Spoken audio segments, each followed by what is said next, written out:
ہم ان نوجوانوں سے کہنا چاہتے ہیں کہ اسلام میں خدمت خلق کی بڑی اہمیت ہے۔ پیارے نبی صلی اللہ علیہ وسلم کا فرمان ہے، واللہ فی عون العبد ما کان العبد فی عون اخیہ۔ اللہ بندے کی اس وقت تک مدد میں رہتا ہے جب تک بندہ اپنے بھائی کی مدد میں رہتا ہے۔ دوستو، اسلام غیر مسلموں کے ساتھ احسان کرنے سے نہیں روکتا۔ اسلام غیر مسلموں کے ساتھ انصاف کرنے سے نہیں روکتا۔ اسلام غیر مسلموں کے ساتھ کاروبار کرنے سے نہیں روکتا۔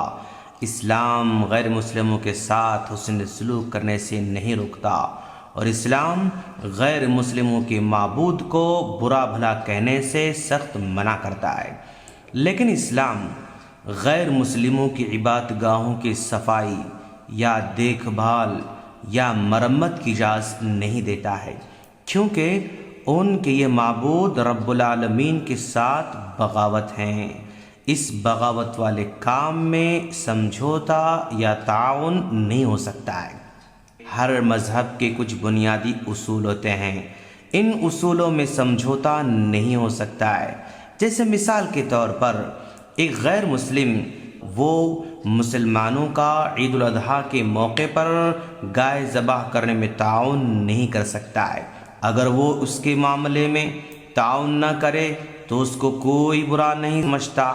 ٹھیک اسی طرح مسلمانوں کا بنیادی عقیدہ ہے کہ مندر کے معاملے میں صفائی کا، مرمت کا، دیکھ بھال کا تعاون نہیں ہو سکتا ہے۔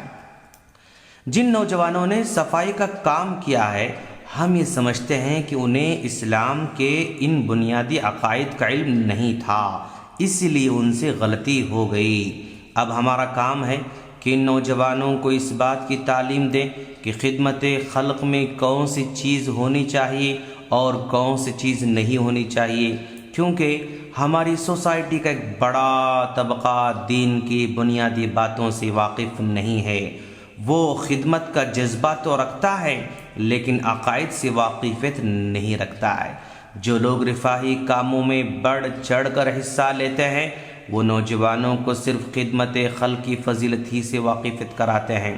اسلام کی بنیادی باتیں، عقائد کی طرف بہت کم توجہ دی جاتی ہے، اسی لیے نوجوانوں سے ایسی غلطیاں ہو جاتی ہیں۔ ان کے مقابلے میں جو لوگ نوجوانوں میں اسلام کی بنیادی تعلیمات پر، عقائد پر، منہج پر خوب زور دیتے ہیں، رفاہی کاموں میں بہت کم نظر آتے ہیں، یعنی جتنی توقع کی جا سکتی ہے اس قدر نظر نہیں آتے ہیں۔ الغرض صحیح عقائد اور منہج والے نوجوانوں کو بھی اس میں بڑھ چڑھ کر حصہ لینا چاہیے۔ اگر نوجوانوں سے غلطی ہو جائے تو ان کی اصلاح کی فکر ہونی چاہیے، ان کو تعلیم دی جائے، بنیادی عقائد کو آسان فہم میں سمجھایا جائے۔ ہم ان نوجوانوں کی اچھے کاموں میں ہمت افزائی بھی کرتے ہیں کہ انہوں نے اس آفت سماوی میں اپنے آرام کو قربان کیا، مصیبت زدہ لوگوں کے کام آئے، کھانا فراہم کیا، پانی فراہم کیا، چھوٹے چھوٹے بچوں کو دودھ فراہم کیا، کپڑے فراہم کیے۔ اس خدمت میں مسلم غیر مسلم کا بھید بھاؤ نہیں رکھا، الغرض ایک اچھے مسلمان کے کردار کو نبھانے کی کوشش کی۔ ہم ان کو نصیحت بھی کرتے ہیں کہ جو غلطی ان سے سرزد ہوئی ہے اس سے وہ توبہ کریں اور آئندہ اس طرح کی غلطی سے باز رہیں، اور ان جیسے لاکھوں نوجوانوں کو نصیحت کرتے ہیں کہ براہ کرم دین کا ٹھوس علم حاصل کریں، کیونکہ علم کے بغیر اچھی اور صحیح خدمت انجام نہیں دی جا سکتی ہے۔ امام بخاری رحمہ اللہ نے بھی عمل سے پہلے علم حاصل کرنے کا باب باندھا ہے۔ سیلف سٹڈی کرنے، اپنی سمجھ سے مسائل حل کرنے سے بچے رہیں، علماء کی نگرانی میں پڑھیں۔ جب کبھی کوئی مسئلہ درپیش ہو تو بڑے بڑے علماء کرام سے رجوع کریں، کیونکہ علماء کرام ہی بہتر رہنمائی کر سکتے ہیں۔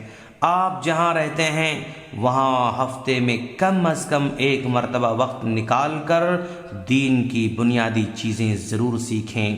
اردو سیکھیں، عربی سیکھیں، آپ جس قدر بہتر علم حاصل کریں گے اسی قدر دین اسلام کی اچھی خدمت انجام دے سکتے ہیں۔